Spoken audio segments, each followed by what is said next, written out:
Estava, porém, enfermo um certo Lázaro de Betânia, a aldeia de Marta e de sua irmã Maria. E Maria era aquela que tinha ungido o Senhor com unguento, e lhe tinha enxugado os pés com seus cabelos, cujo irmão Lázaro estava enfermo. Mandaram-lhe, pois, as suas irmãs dizer: Senhor, eis que está enfermo aquele que tu amas. E Jesus, ouvindo isso, disse: essa enfermidade não é para a morte, mas para a glória de Deus, para que o Filho de Deus seja glorificado por ela. Ora, Jesus amava a Marta e a sua irmã Maria e também a Lázaro. Amém, gente? Muito bem. Lázaro e Jesus eram amigos. Mas quando eu falo amigos, eu estou dizendo amigos de verdade. Jesus e Lázaro tinham uma amizade muito sólida. Você viu aqui no texto que Jesus amava aquela família. E você sabe que amigos na caminhada são poucos, não são muitos. São poucos aqueles que nós podemos chamar verdadeiramente amigos. E amigo não nasce, irmão nasce, mas amigo se constrói ao longo de uma vida. E é difícil, e aí que você percebe quais são as verdadeiras amizades. São poucas que você leva para a vida toda.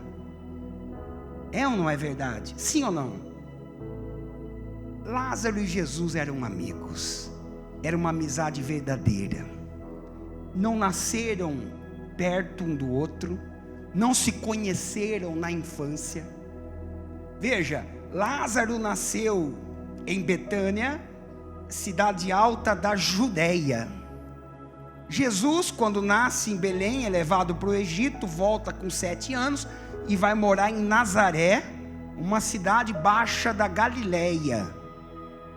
Uma distância razoável geográfica e uma distância maior ainda econômica, porque enquanto nas cidades da Judeia nós estamos falando de famílias muito ricas, já na Galileia eram famílias pobres, aldeia de pescadores, de homens e de mulheres que não tinham grande poder aquisitivo.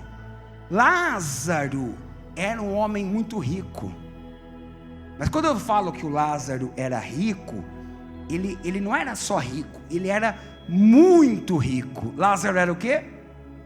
Muito rico. A diferença do rico para o muito rico é gigantesca.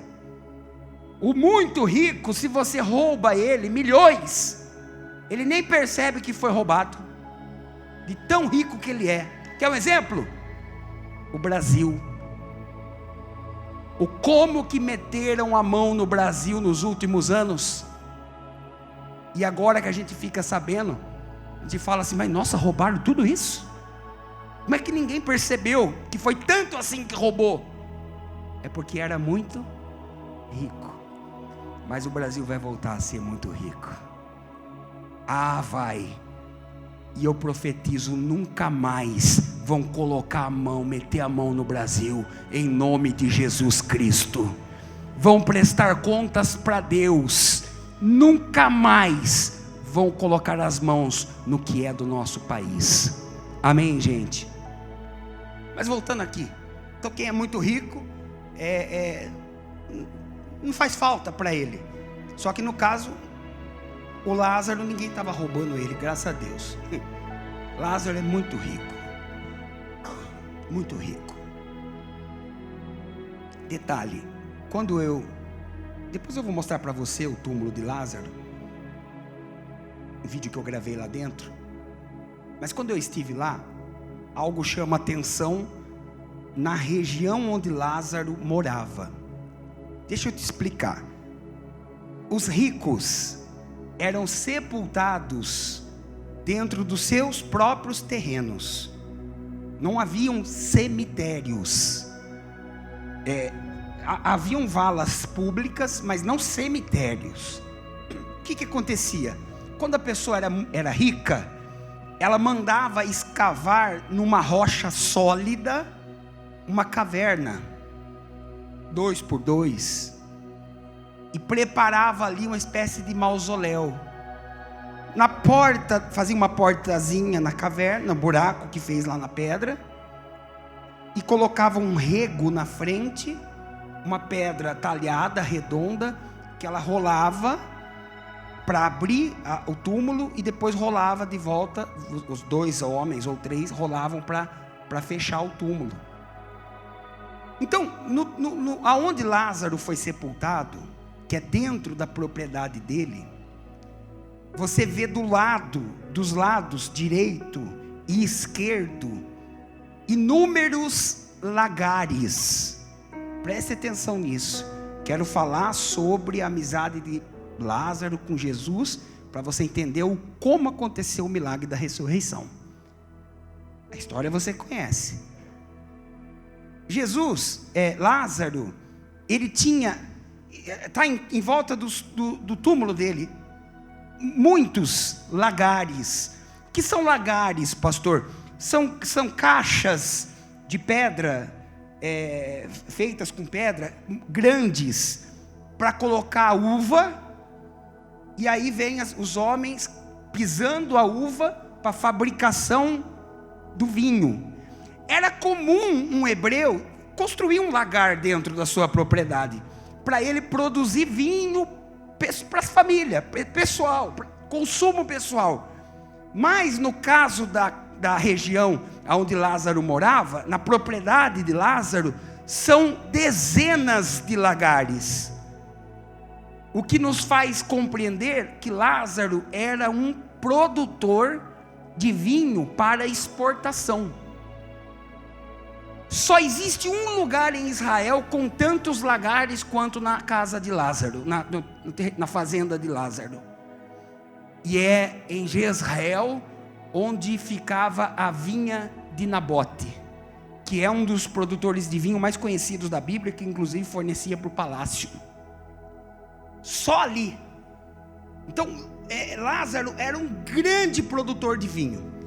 Também tem, ainda em Betânia, no território ali da propriedade do Lázaro, tem inúmeras, o que eles chamam de Getsemane, que são prensas para extrair o azeite da azeitona. Mas não tem uma que eles espremiam para consumo próprio. São inúmeros Getsemane, um do lado do outro. Você percebe que era uma linha de produção, e que ele fazia para vender, eles exportavam, e era uma família extremamente rica. Amém, gente? Deu para entender isso? Isso é comprovado pela arqueologia, e está nos relatos de Flávio Josefo também acerca da família de Lázaro. Agora, preste atenção no que eu quero dizer. Mesmo sendo uma família tão rica, eles tinham um porém. Havia uma vergonha na família. Havia algo naquela família que eles ficavam extremamente abatidos com aquilo. E pastor, o que era essa vergonha da família? Era justamente a irmã mais nova, a dona Maria de Betânia. Na Bíblia existem várias Marias. As 3 mais conhecidas: Maria de Betânia, Maria de Magdala e a Maria, mãe do Senhor Jesus Cristo. Mas muitos confundem as Marias, e quando aparece uma Maria, pensam que é a outra. Quando aparece a outra, pensam que é uma. Mas isso porque não leem o texto inteiro. Porque no texto completo você já consegue identificar quem é quem. E a Maria de Betânia, irmã de Lázaro, era uma mulher extremamente endemoniada. Entenda o que eu quero dizer.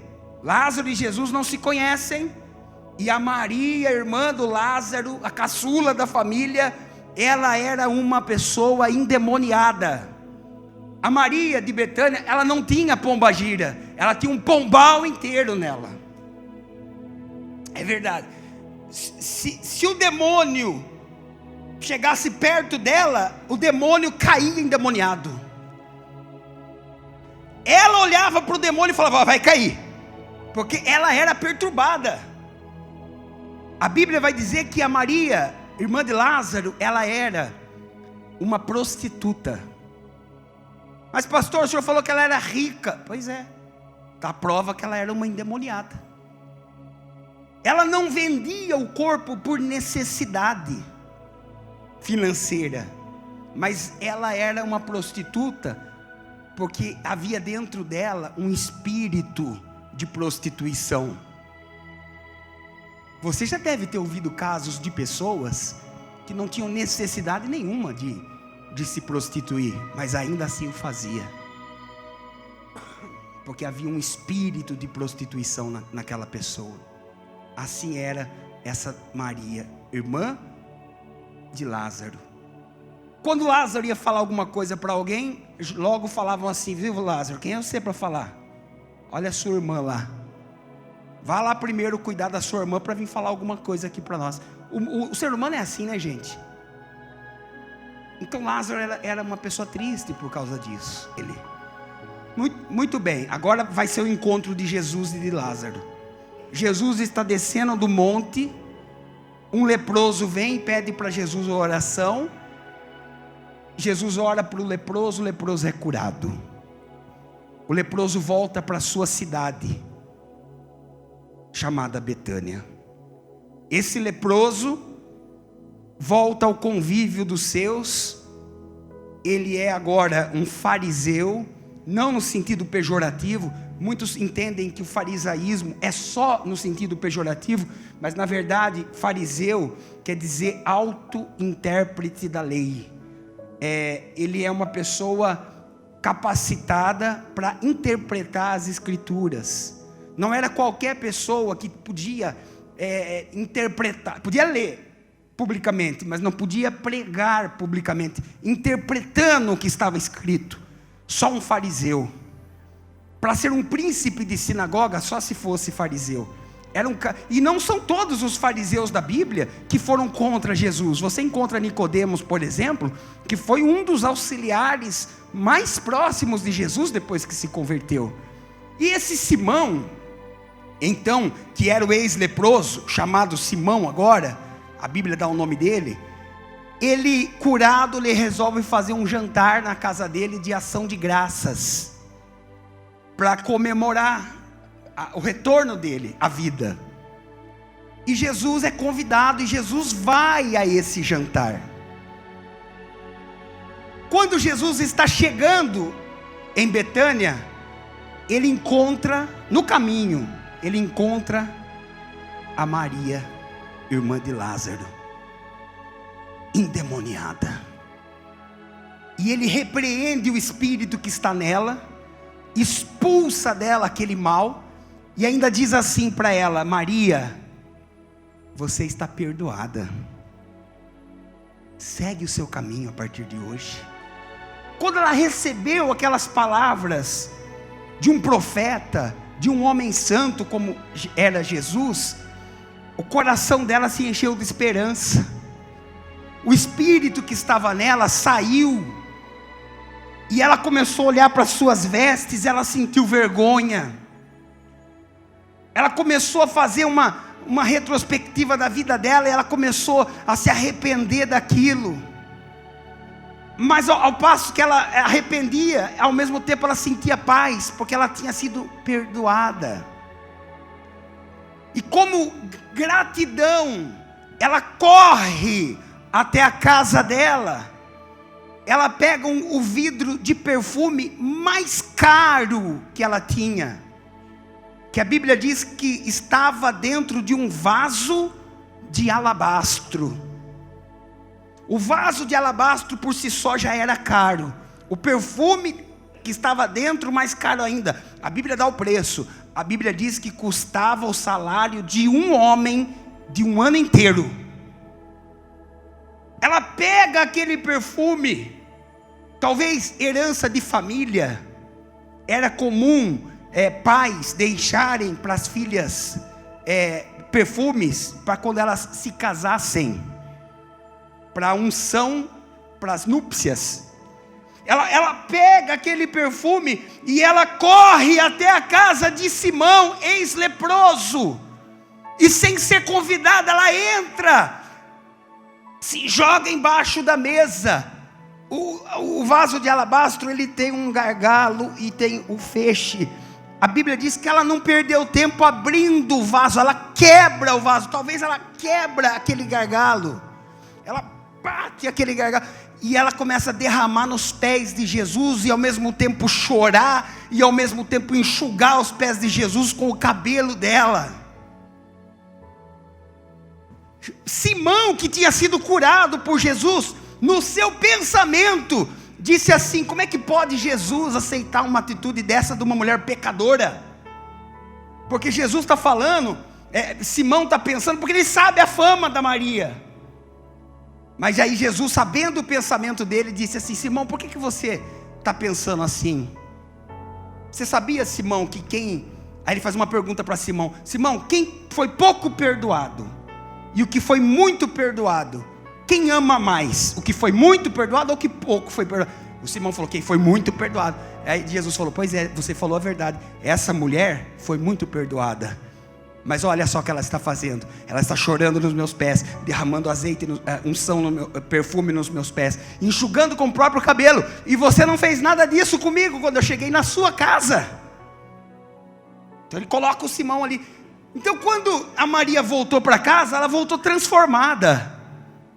Lázaro queria saber quem é o homem que fez aquele milagre com a irmã dele. Quem é o homem que pôs um ponto final no sofrimento daquela família? E é nesse cenário que Jesus e Lázaro se conhecem.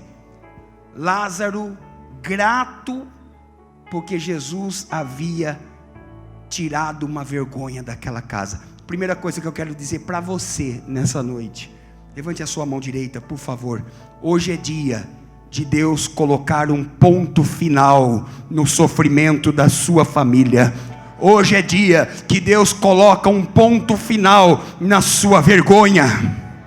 Receba isso em nome de Jesus Cristo. Vai pegando aí. E aí o relacionamento dos dois começa a se aprofundar. Lázaro se transforma em um dos mantenedores do ministério de Jesus. E a amizade vai se aprofundando, e Jesus agora vai sempre na casa de Lázaro. Jesus agora, quando passa por ali, 12 quilômetros de Jerusalém mais ou menos, Jesus para na casa do Lázaro, para jantar, para almoçar, para tomar café, ou para descansar. Jesus está sempre ali.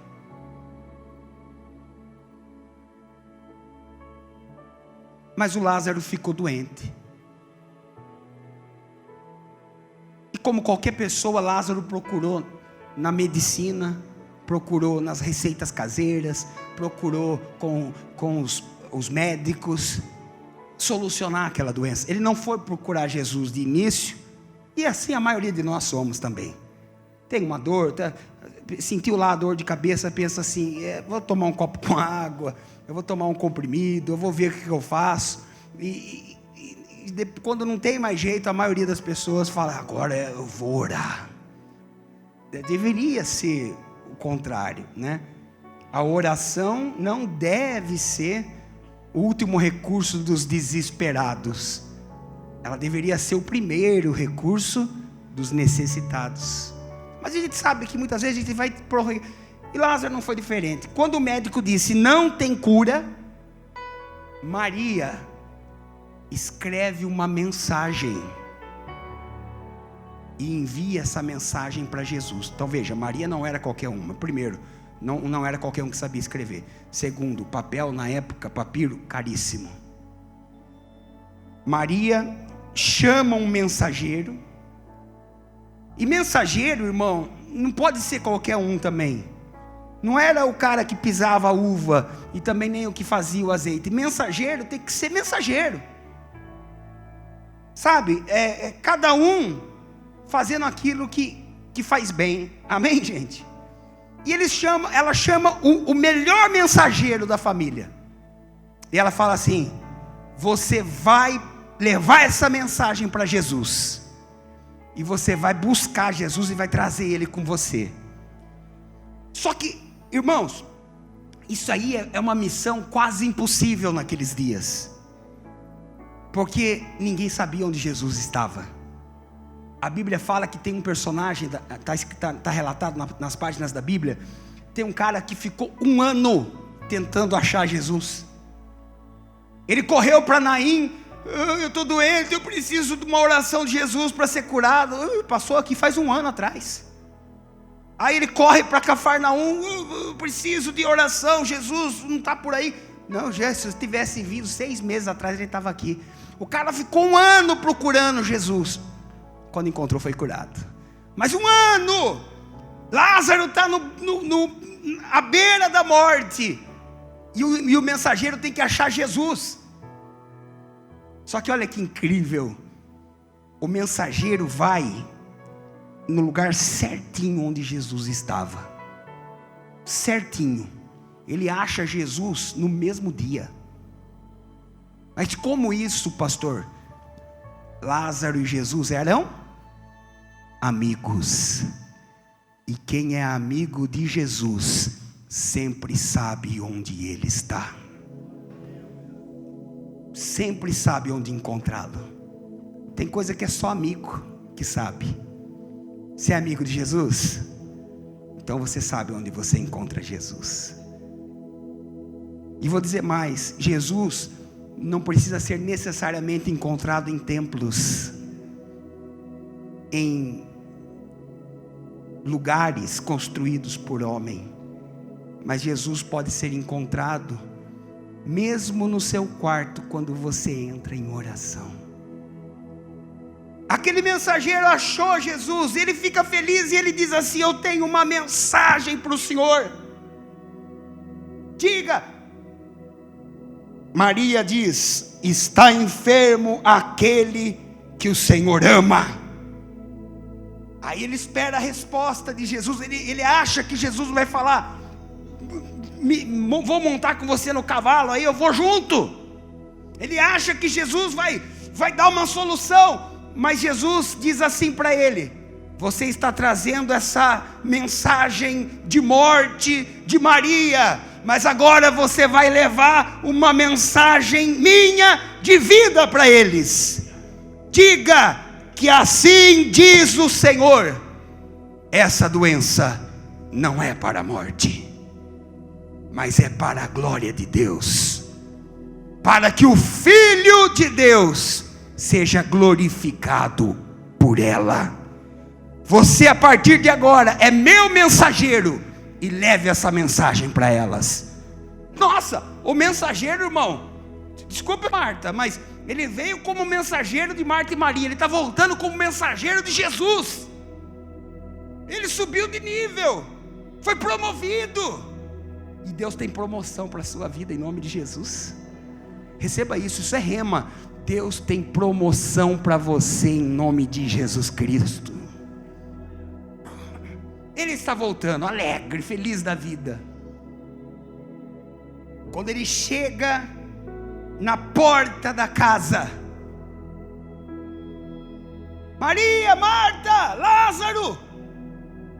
Marta e Maria saem com uma fisionomia abatida. Ele com a melhor fisionomia possível, porque ele trazia uma mensagem de vida.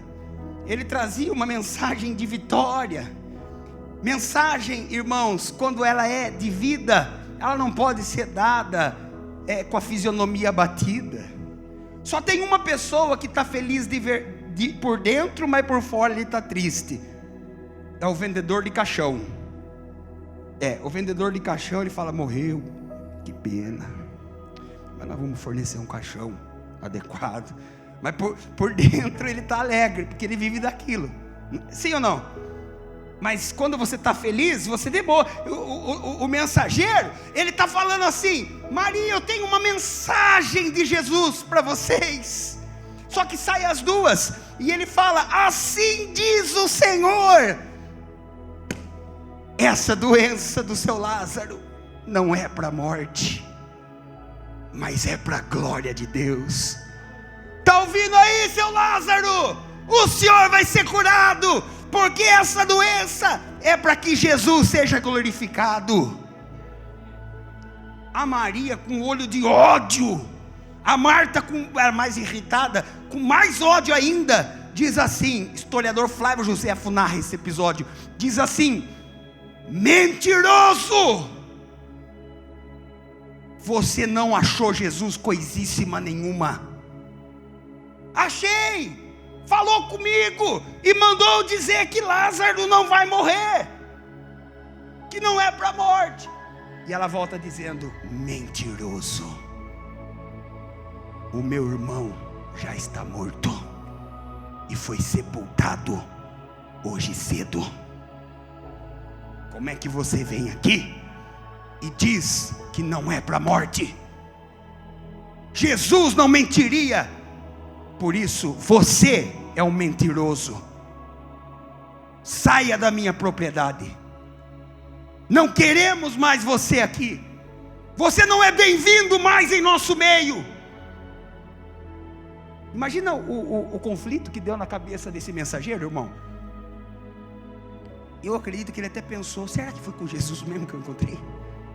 Será que alguém, desculpa a expressão que eu usar, meteu um louco em mim e me enganou, e eu bobo, achei que foi Jesus. Mas ele fala: não, era Jesus, eu sei que era. E ele vai desnorteado embora.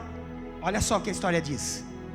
O historiador diz que quando ele está indo embora, no caminho em que ele está indo embora, dias depois, ele está peregrinando, ele está indo embora, mas Jesus está voltando por aquele caminho. Porque se você continuar lendo o texto, você vai ver Jesus falando depois de 4 dias: agora precisamos visitar Lázaro, o meu amigo. E Jesus vai lá visitar. Lázaro já está morto e enterrado, mas Jesus está indo visitar o Lázaro. Quando ele está indo, vem vindo o mensageiro. A hora que o mensageiro vê Jesus, ele vai falar com Jesus. Jesus apenas estende a mão para ele e fala: me segue. Jesus não queria que os discípulos e os outros soubessem da notícia da morte de Lázaro enquanto não chegassem lá. Jesus só diz assim para ele: me segue. E o mensageiro vai ao lado de Jesus. Quando Jesus chega na porta da casa de Marta e Maria, ouça, eu estou terminando. Maria e Marta saem para fora. Jesus está em pé. O mensageiro, eu consigo imaginar a cena, está do lado de Jesus só assim. Você vai ver agora se não foi ele que falou comigo. Escuta ele agora. E Jesus, por isso que eu falo, irmãos, a gente não serve para ser Jesus, né? É só ele mesmo, né? Jesus, a Marta vem chorando: mestre. Ela finge que nem vê os outros. Mestre, se o Senhor estivesse aqui, meu irmão não teria morrido. Marta, aonde está Maria? Ela chama Maria, o mestre te chama. A Maria, que é mais sentimental, ela vem chorando mais ainda: mestre, Rabi, se o Senhor estivesse aqui, o meu irmão não teria morrido. A Bíblia diz que Jesus chorou nessa hora. O menor versículo da Bíblia. E Jesus chorou. E alguns que olhavam aquilo diziam assim: olha como Jesus amava o Lázaro, está chorando a morte dele. Mas na verdade Jesus chorava a falta de fé daquelas duas irmãs. Então Jesus diz assim: onde ele foi sepultado?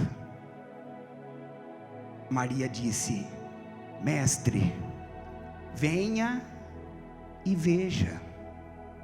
E ela leva Jesus até o túmulo. Aprenda isso: não leve problemas para Jesus, leve Jesus até o problema. Ele não falou traga o corpo aqui, ele disse me leva até lá. Quando você colocar Jesus nesses problemas, quando você levar Jesus consigo até esses problemas, Ele vai fazer com que o que está morto ressuscite. Ele vai fazer com que o que não tem vida torne a vida. Não leve o problema até Ele, leve Ele até o problema. Ele está diante do túmulo, a pedra fechou o túmulo. Ele diz assim: tirem a pedra. A Marta vem pertinho de Jesus e fala assim: mestre, já é de 4 dias e cheira mal. Entenda o que ela está dizendo de verdade aqui. Ela está dizendo mais do que o que está escrito. Ela está dizendo assim: Senhor, eu sou judia, e o Senhor sabe que como judia que sou, e sou a irmã mais velha, eu cumpri o rito. O primeiro dia eu ungi o corpo dele com unguento. No segundo dia, mesma coisa. E no terceiro dia, que foi ontem, também entrei aí dentro e já cheirava mal. Ele já está em estado avançado de decomposição. Já é de 4 dias, Senhor, já cheira mal. E talvez é assim que você vê hoje algumas situações da sua vida.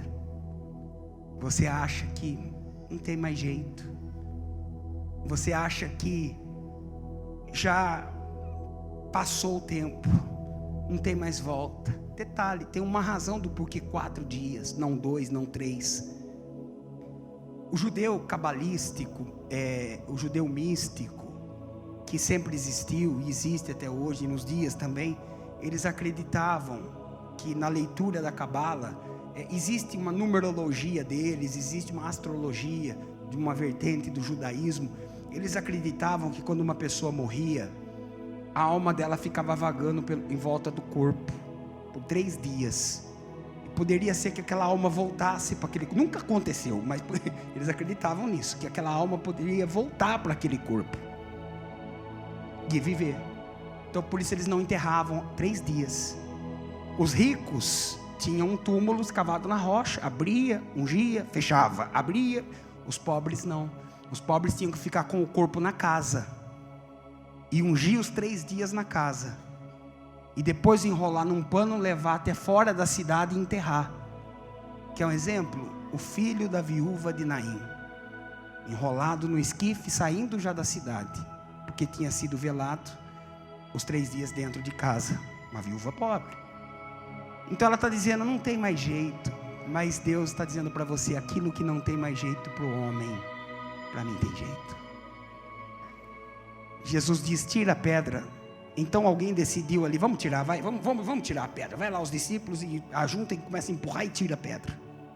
Quando tira a pedra, Jesus agradece a Deus, faz a sua oração e diz, Lázaro, sai para fora.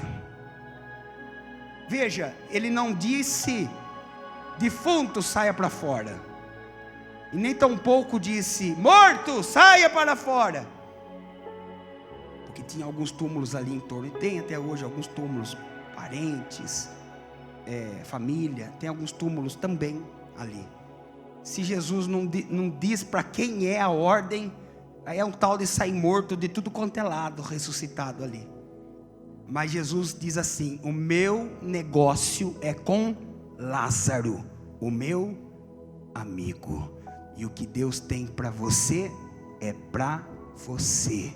O negócio de Deus é com você.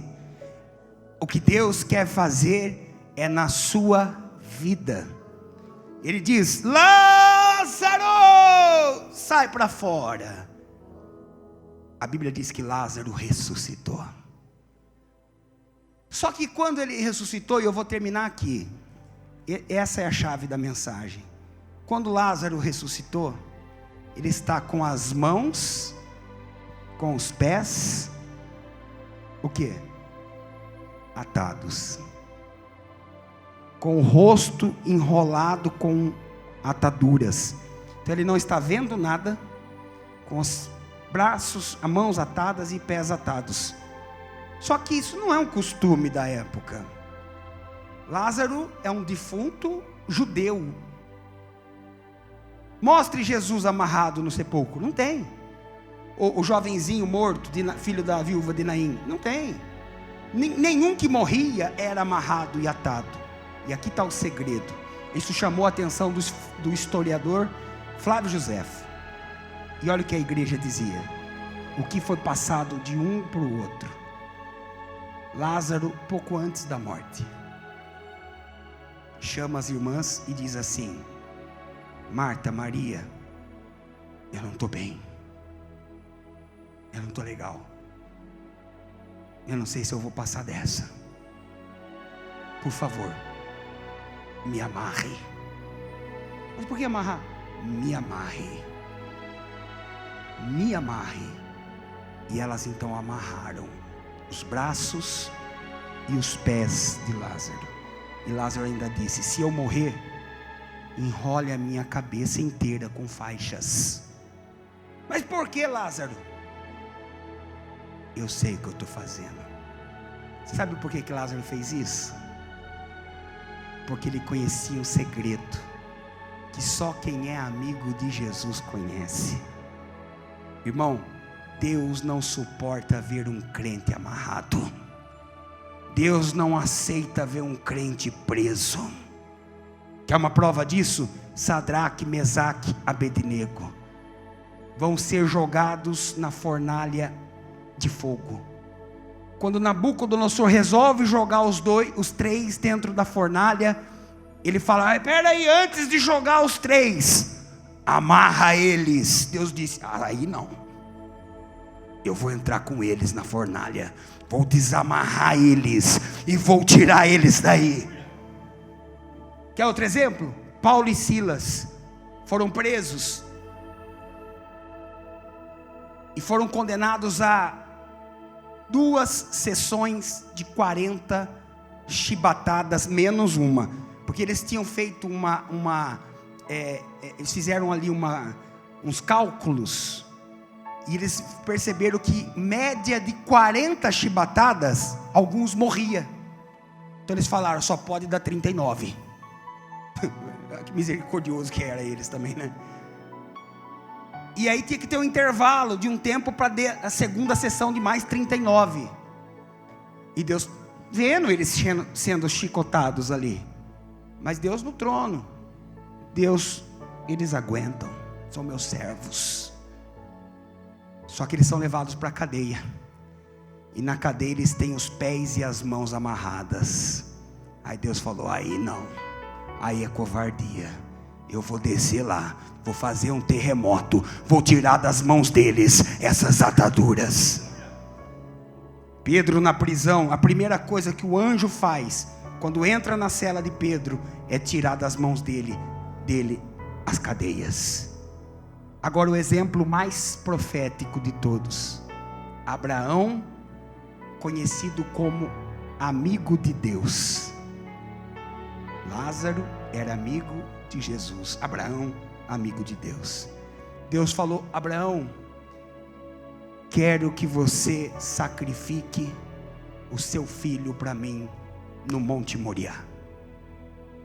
Abraão subiu, preparou o altar, preparou a lenha, e agora ele colocou Isaque. Mas Abraão, antes de sacrificar, Abraão fez aquilo que vai chamar a atenção de Deus.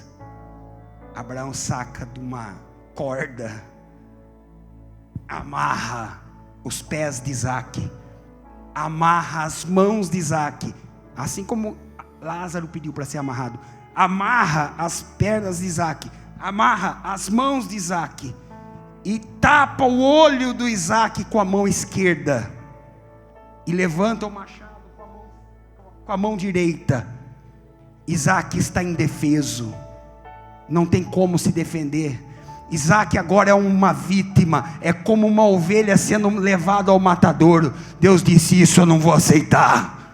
Não faça mal para ele, porque eu sei que agora você me ama e teme a mim. Eu já preparei um cordeiro para você colocar no lugar do seu filho. Desamarra o garoto. Deus não aceita ver um crente amarrado. Jesus está do lado de fora e falou assim: ele não vai ficar morto, muito menos amarrado. Ele mexeu comigo. Lázaro, sai para fora. O Lázaro acorda da morte, só que ele tem as pernas atadas, as mãos atadas, o rosto está fechado. Ele pula para cá, ele pula para lá, ele não sabe para onde ir. Você vai ver que a porta do túmulo é baixinha, é um quadrado de 2 por 2, nem isso. E ele não sabe para onde ir, o que fazer. Ele está vivo, mas ele está amarrado. Como é que ele sai? Alguém pode perguntar: por que Jesus não fala, discípulos, vão trabalhar, entra lá dentro, ajuda ele?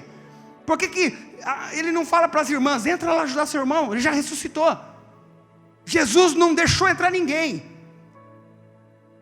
Eu até acho que foi aí que foi inspirado aquela parte do filme Tropa de Elite, quando o soldado lá diz assim: não vai subir ninguém para o morro.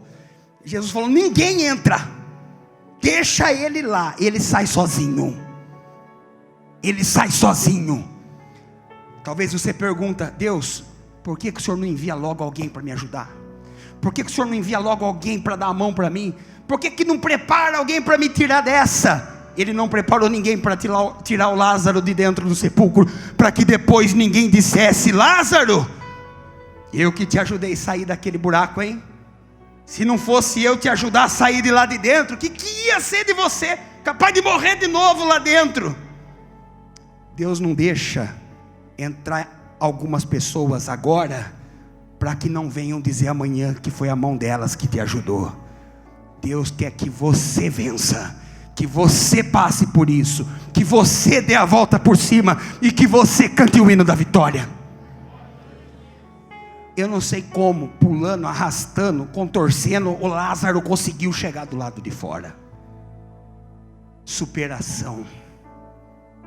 Ele não ficou lá ressuscitado, gritando: ai gente, eu ressuscitei, mas eu estou amarrado aqui, entra aí alguém para me ajudar. Ele foi lá fora, se guiando apenas por uma voz, a voz do seu amigo, a voz de Jesus. E Jesus diz: as minhas ovelhas conhecem a minha voz. Lázaro não sabia se a saída é a direita, a esquerda, se é atrás ou na frente, mas Lázaro ouvia a voz de Jesus o chamando, e seguindo a voz de Jesus ele encontrou a saída. Se você seguir a voz de Jesus, você vai encontrar a saída, meu irmão. Agora ele está do lado de fora, e eu termino aqui a mensagem. A primeira coisa que Jesus fala quando ele sai do lado de fora, Jesus nem cumprimenta ele. Jesus fala assim: desamarra logo ele. Não suporto ver isso. Desata o nó e deixa ele ir. Ouça, Deus está quebrando hoje todas as amarras da sua vida. Toda a atadura que estava sobre você está caindo hoje por terra em nome de Jesus. Sejam elas ataduras na vida financeira. Pastor, eu estou devendo muito, eu só não estou devendo a minha alma porque Jesus já comprou ela, o resto eu devo tudo.